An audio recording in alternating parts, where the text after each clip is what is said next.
Selamat datang di Si Binuang Channel. Terima kasih sudah mampir. Mari kita lanjutkan novel Tikam Samurai, Si Bungsu, karya Makmur Hendrik, bagian 208. Selamat mendengarkan. Kyoto. Pada tahun-tahun sehabis Perang Dunia Kedua, Kyoto adalah kota terbesar di Jepang, lebih besar dari Tokyo yang kini jadi ibu kota. Kyoto adalah kota tua dari zaman dinasti Tokugawa. Karenanya dalam kota kelihatan bangunan-bangunan peninggalan zaman tersebut. Tua tapi kukuh dan anggun.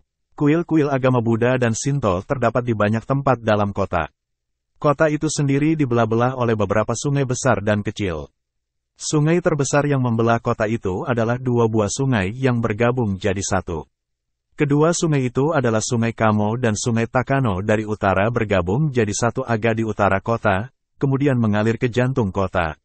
Stasiun kereta api Kyoto terletak di kawasan daerah Minamiku. Di depannya ada stasiun bus. Stasiun ini ramai sepanjang siang dan malam. Tak peduli musim panas atau musim dingin. Sepanjang tepi sungai yang mengalir dalam kota dibuat jalan raya yang diteduhi pohon-pohonan sakura. Si Bungsu menginap di sebuah hotel di persimpangan Jalan Imadegawa yang melintasi sungai dengan Jalan Karawamachi yang searah memanjang jalan. Dia berpisah dengan Michiko di depan hotel itu. Di belakang hotelnya adalah areal Istana Kyoto. Istana ini memiliki kebun dan taman yang bukan main luasnya. Disinilah dahulu dinasti Tokugawa memerintah. Dia setaksi dengan Michiko yang juga searah perjalanannya dengan dia. Dari stasiun kereta api mereka menyelusuri jalan raya Kamawarachi arah ke utara. Di persimpangan jembatan Kamo Odashi di mana letak hotel Kamo dia turun. Saya akan datang kemari, boleh? Tanya Michiko. Dengan segala senang hati, jawabnya. Benar saja. Esoknya Michiko datang membawa makanan. Mereka duduk di teras belakang hotel itu, menghadap ke taman istana Kyoto yang luas. Ayah ingin bertemu denganmu. Dia menyampaikan salam, kata Michiko. Terima kasih, ibumu ada sehat-sehat. Ibu sudah lama meninggal. Oh, maafkan, selama ini saya hidup dengan ayah. Dan saya mendapatkan kasih sayang yang cukup dari beliau. Kapan Bung Susan dapat datang ke rumah kami? Rumah saya tak berapa jauh dari sini. Suatu saat saya pasti datang. Bila saya telah bertemu dengan teman yang saya cari. Hei, dari kemarin Bung Susan bercerita akan menemui seorang teman di kota ini. Tapi Bung Susan tak pernah mengatakan apakah dia seorang wanita atau lelaki. Teman wanita barangkali, si Bungsu tersenyum. Seorang teman istimewa ya Bung Susan? Michiko memancing. Tidak Michiko-san, saya mencari teman lama. Seorang lelaki, kata si Bungsu. Perasaan Michiko jadi tenteram, dan pembicaraan lalu berkisar pada soal lain. Dan setelah sama-sama makan siang di restoran hotel, Michiko lalu pulang. Si Bungsu jadi lega begitu Michiko pulang, sebab dia memerlukan waktu untuk latihan terakhir. Dia segera menuju ke kamarnya. Di sana, dia membuka samurai. Kemudian berlatih beberapa saat. Dia melatih pernafasan. Melatih indera dan kecepatan reaksinya. Dia berlatih hingga malam turun. Dan malam itu dia tidur dengan lelap sekali. Subuh, ini adalah hari ketiga dia di Kyoto. Dan hari ini dia akan menemui teman lamanya, itu. Teman yang telah lama tak bersua, Saburo Matsuyama. Dia membuka peta kecil yang dia beli ketika masih di Tokyo. Dan mempelajari peta itu dengan seksama. Masih bersama Si Binuang Channel. Mari kita lanjutkan novel Tikam Samurai, Si Bungsu, karya Makmur Hendrik, bagian 209. Mempelajari letak sebuah kuil. Kuil Shimogamo. Kuil tersebut terletak di daerah Shimogamo. Terletak antara Jalan Shimogamo Higashi dan Jalan Shimogamo Hon. Kuil itu juga terletak antara Sungai Takano di sebelah kanannya dan Sungai Kamo di sebelah kirinya. Dia harus menempuh Jalan Shimogamo Hon dari hotelnya ini. Kemudian melintas di jembatan Aoi yang terletak di atas Sungai Kamo.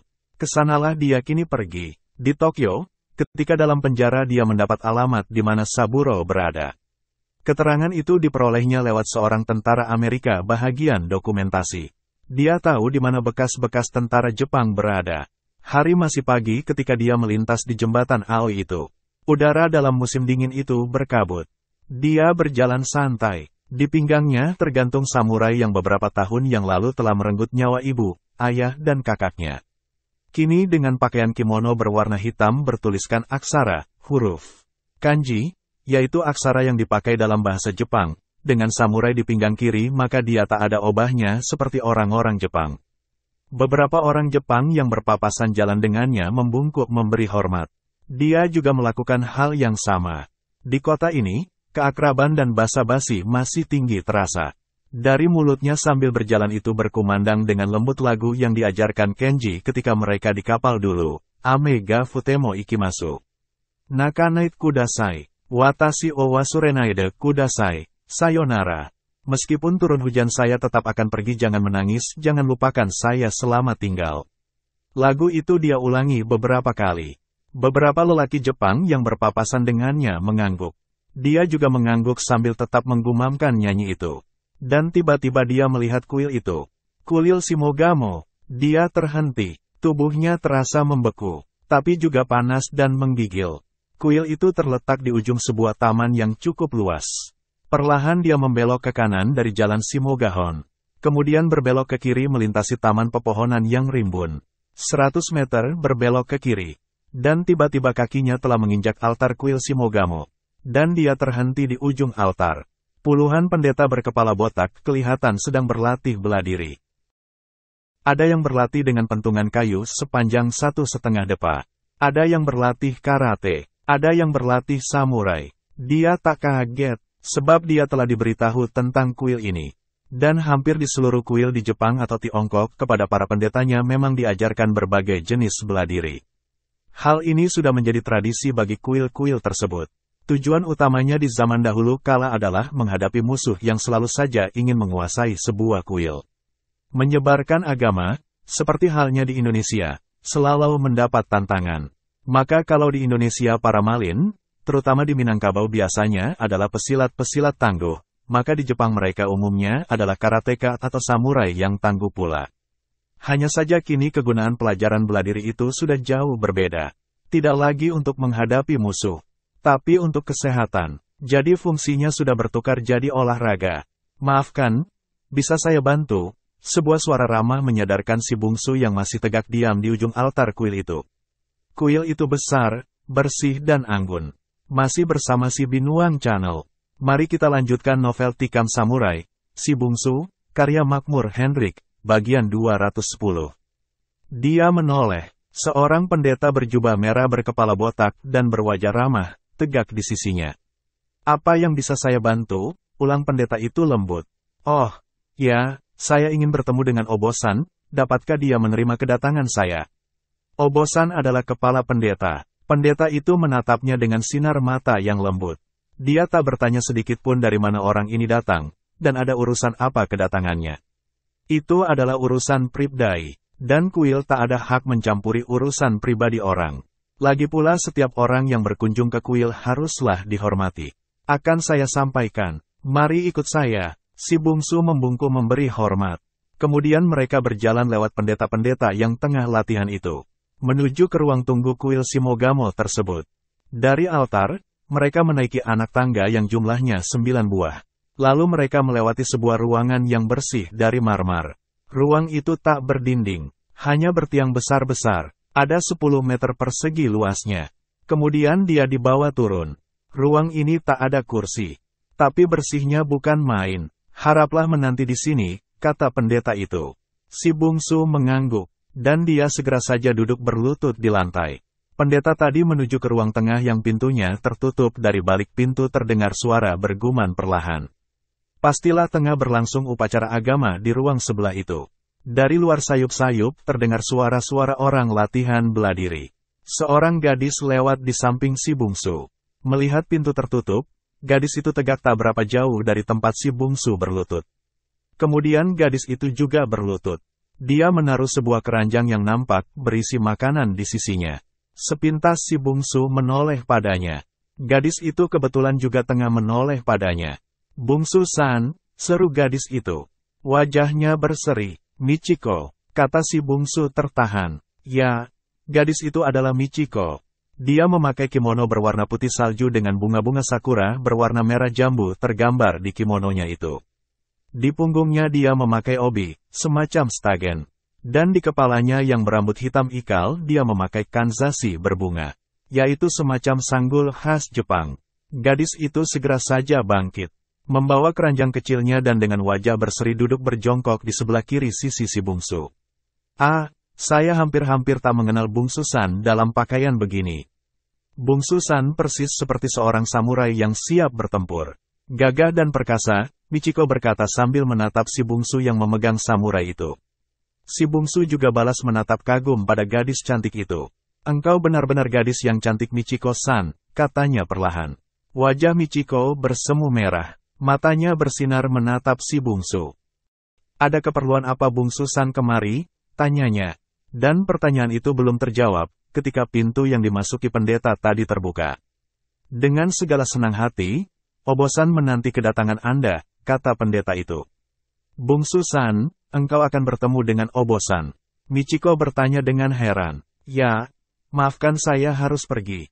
Jawabnya sambil berdiri. Nona Michiko. Pendeta yang menyilahkan si bungsu masuk itu menegur Michiko dengan gembira. Selamat pagi Pak, sapa Michiko ramah. Sementara itu pintu ruangan terbuka lebar. Si bungsu melangkah, tegak di ambang pintu. Dan dalam ruangan upacara itu, tegak sekitar 16 lelaki berjubah kuning berkepala botak. Tegak berbaris di dua sisi. Persis di ujung kedua barisan itu, dekat altar pemujaan, tegak seorang pendeta bertubuh tinggi gagah dan anggun dalam jubah merah. Masih bersama si Binuang Channel. Mari kita lanjutkan novel Tikam Samurai, Si Bungsu, karya Makmur Henrik, bagian 211. Dia tegak menatap pada si bungsu. Si bungsu tegak mengangkang di pintu menatap kepala pendeta yang tegak gagah dan berwajah ramah itu. Selamat datang di kuil Shimogamo, anak muda. Saya dengar engkau datang dari jauh. Mari silakan masuk. Obosan, kepala pendeta, itu berkata dengan ramah. Di telinga si bungsu, suaranya yang ramah itu seperti datang dari liang lahat. Seperti suara cangkul menggali pusara. Seperti suara gonggong anjing di tengah malam. Dia tak beranjak dari tempatnya tegak. Silakan masuk, kuil ini terbuka buat semua orang. Ada yang bisa saya bantu? Tanya Obosan itu. Suaranya masih ramah. Sementara ke-16 pendetanya menatap diam dari tempat mereka tegak. Terima kasih, saya mencari seorang lelaki, bekas bala tentara Dai Nippon. Bernama Saburo Matsuyama. Ada lelaki itu di sini, suara si bungsu bergema. Semua orang jadi terdiam mendengar suara yang alangkah dinginnya itu. Seperti suara yang datang dari guha yang sunyi. Mengandung misteri dan mengandung suara bahaya. Dia menatap kepala pendeta itu tepat-tepat dalam jarak 20 depa dari tempatnya tegak. Siapa Anda, anak muda? Obosan itu, masih ramah dan lembut suaranya. Saya orang Indonesia, jawabnya dingin. Saya banyak mengenal banyak teman-teman dari Indonesia. Apa yang dapat saya bantu? Pendeta itu masih bicara perlahan dari tempatnya tegak. Anda banyak teman, yaitu pengkhianat di negeri kami. Anda masih kenal saya, Saburo? Pertanyaan itu saja sudah membuat kaget seluruh pendeta yang ada di sana. Michiko yang juga kaget luar biasa atas percakapan itu melangkah, dan tegak 3 depa di belakang si bungsu. Maafkan, terlalu lama zaman saya lalui. Sehingga saya tak bisa mengingat semua teman dan kenalan, suara Obosan itu terdengar lagi. Si bungsu membuka kimononya, dan pinggang ke atas tiba-tiba terbuka. Michiko yang ada di belakang terpekik melihat beberapa sayatan memanjang di punggung anak muda itu. Sementara yang tegak di depannya yaitu para pendeta itu, juga tertegun melihat bekas-bekas sayatan di dada anak muda asing ini. Si bungsu membelakang, memperlihatkan punggungnya pada Saburo. Suatu hari di Minangkabau, di desa Situju Ladang Laweh, di kaki Gunung Sago, Kabupaten 50 Kota, Anda membunuh seorang lelaki bernama Datuk Berbangsa. Membunuh istrinya, memperkosa anak gadisnya, dan melukai anak lelakinya. Mereka adalah ayah, ibu dan kakakku. Dan anak lelaki yang engkau kira mati oleh samuraimu itu, kini ada di hadapanmu.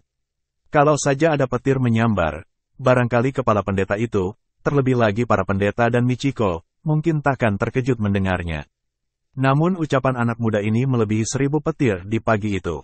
Michiko terpekik. Ayah, katanya, dan dia jatuh berlutut di atas lantai.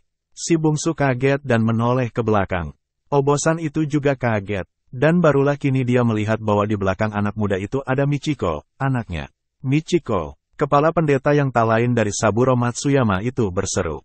Suaranya terdengar getir. Dan di ujung sana, Michiko terduduk, dia menangis.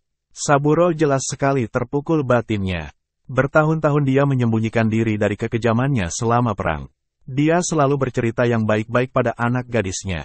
Kenapa ayah berhenti jadi tentara? Begitu Michiko bertanya ketika dia pulang setelah dipecat dari dinas ketentaraan oleh Jenderal Fujiyama di Bukit Tinggi dulu.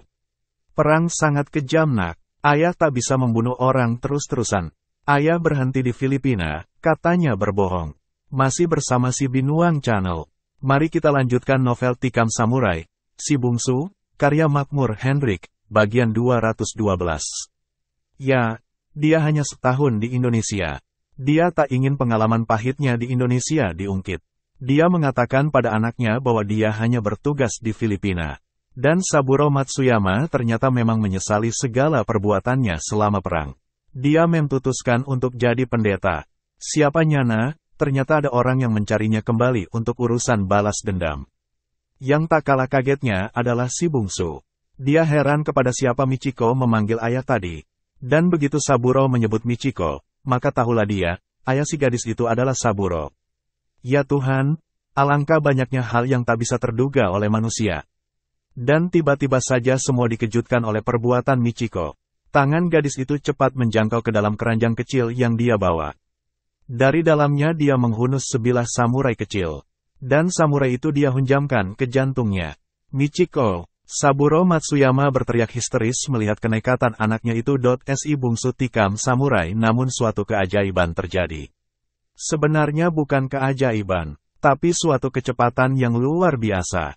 Si bungsu yang tegak 3 depa dari Michiko adalah orang pertama yang dapat melihat gerak tangan gadis itu. Dia melihat sesuatu yang mengkilap di tangannya yang keluar dari keranjang kecil itu. Dan tangan gadis itu menghujamkan ke dadanya. Nalurinya yang amat sensitif, yang dia bawa dari Gunung Sago, segera mengirimkan isyarat bahaya.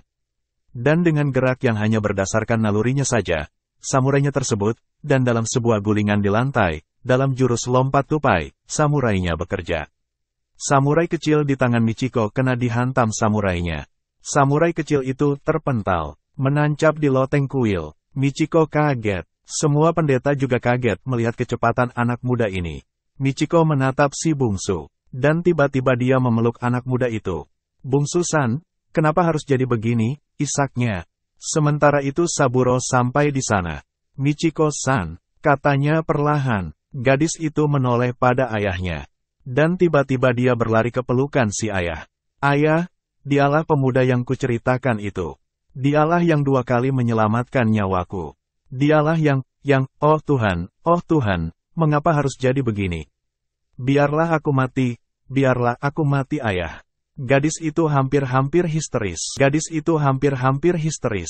Saburo jadi kaget mendengar ucapan anaknya.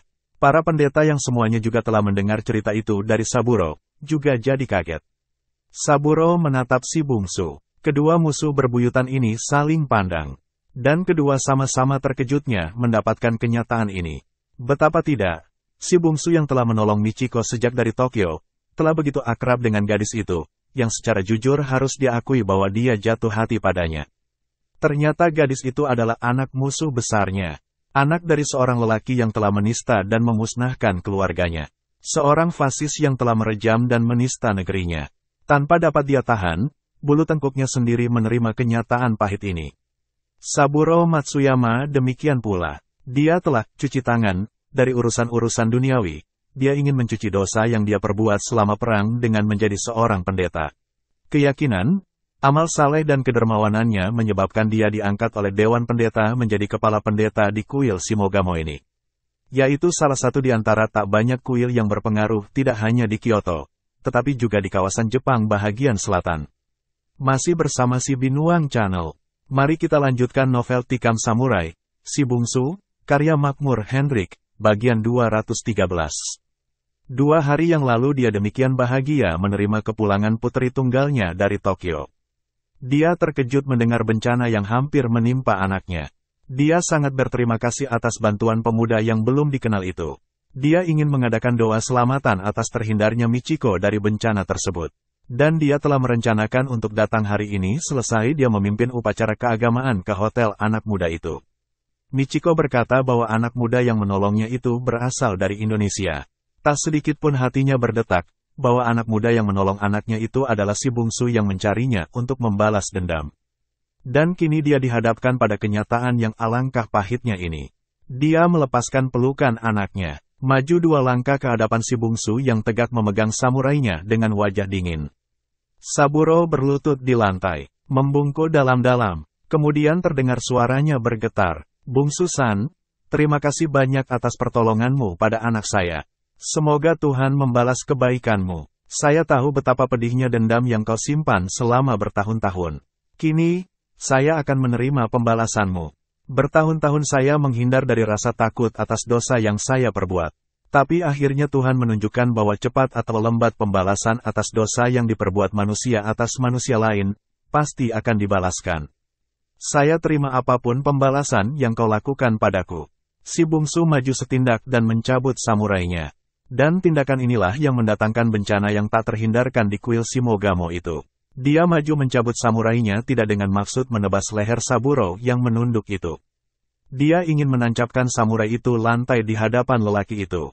Dan setelah ditancapkan, dia ingin berkata, "Kau lihatlah samurai ini Saburo.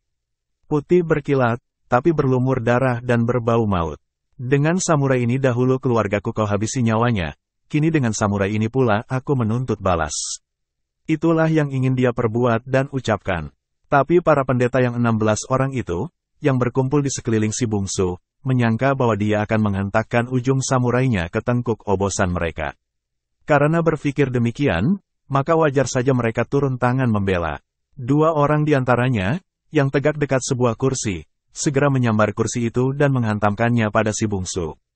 Anak muda ini mendengar desir angin kursi yang dihantamkan itu. Dan dia tahu bahwa dia diserang dari belakang. Dia berbalik dengan cepat. Tangannya yang memegang samurai terhunus itu bekerja cepat sekali. Kursi yang terbuat dari kayu keras itu putus seperti batang pisang. Patahannya beserpihan. Si bungsu sebenarnya tak mau segera menurunkan tangan kejam terhadap para pendeta itu. Dia sudah akan menghentikan serangannya. Tapi para pendeta itu justru melanjutkan serangannya.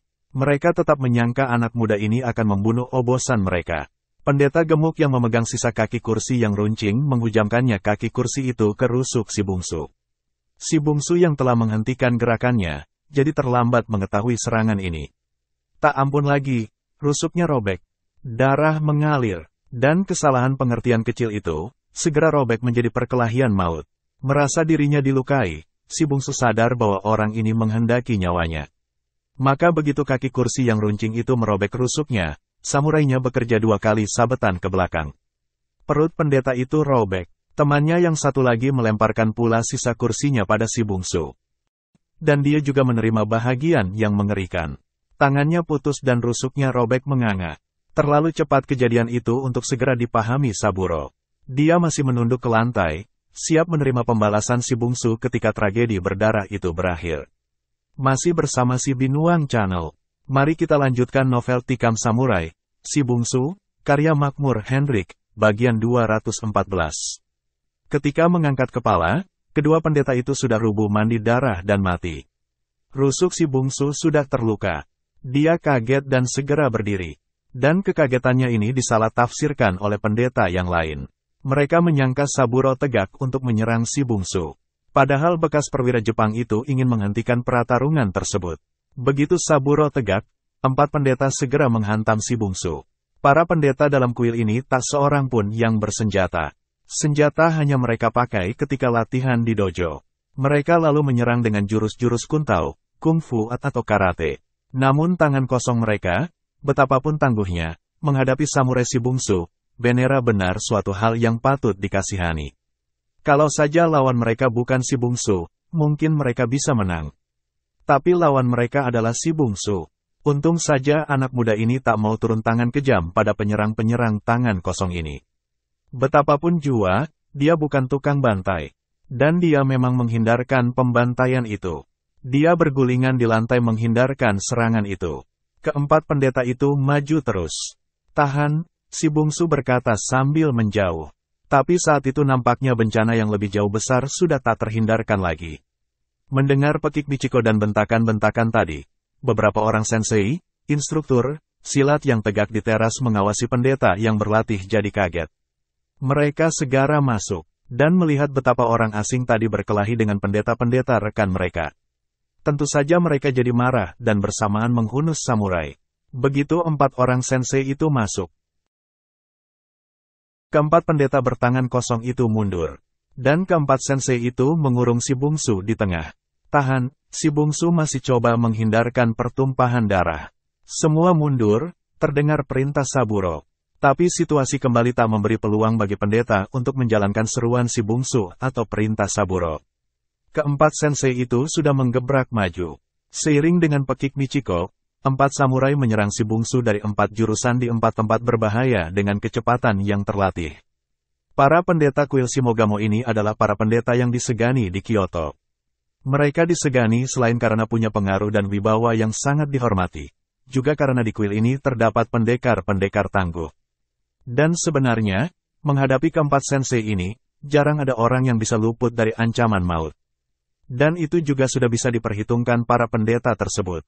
Termasuk Saburo, orang tua bekas letnan kolonel bala tentara Jepang itu, segera maju menghalangi keempat anak buahnya. Dia tak ingin anak muda yang telah menolong putri tunggalnya itu celaka.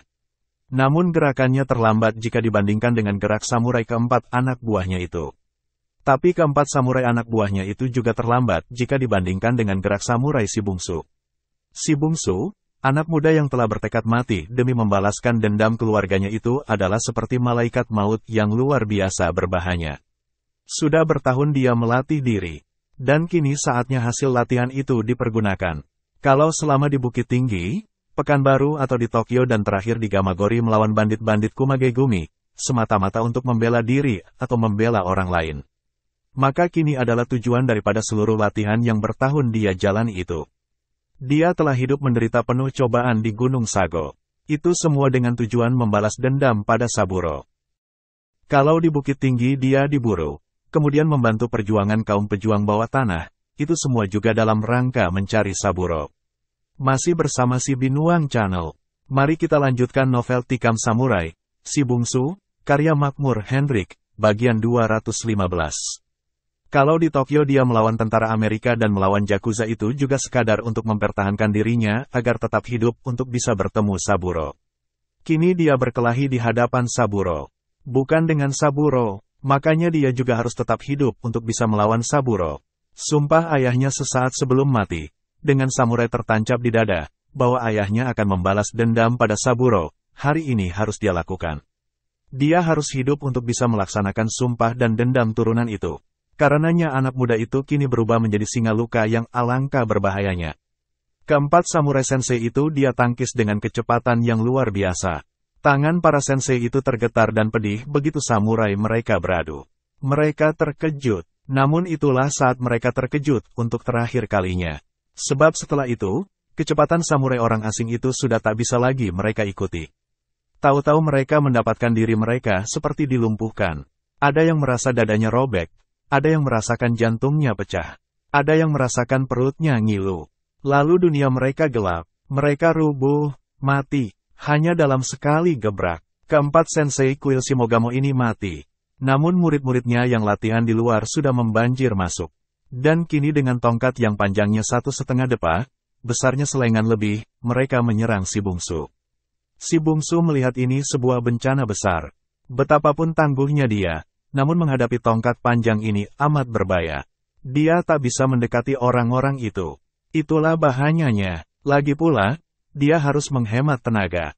Sebab setelah ini, lawan yang harus dia hadapi adalah Saburo. Karena itu, begitu ada lowongan sedikit, dia lalu mempergunakan lompat tupai. Tubuhnya bergulingan di lantai, tapi beberapa tongkat sempat menghajar tubuhnya. Sakitnya bukan main. Dia menahan sakitnya dengan tetap bergulingan.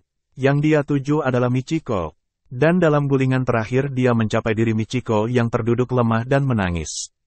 Dia sambar tubuh gadis itu.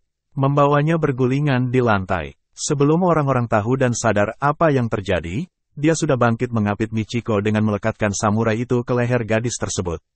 Majulah, dan gadis ini akan kupotong lehernya, dia mendesis di antara nafasnya yang memburu. Semua orang terpaku di tempatnya. Saburo terbelalak. Michiko menggigil dan menangis. Terima kasih sudah bersama si Binuang Channel.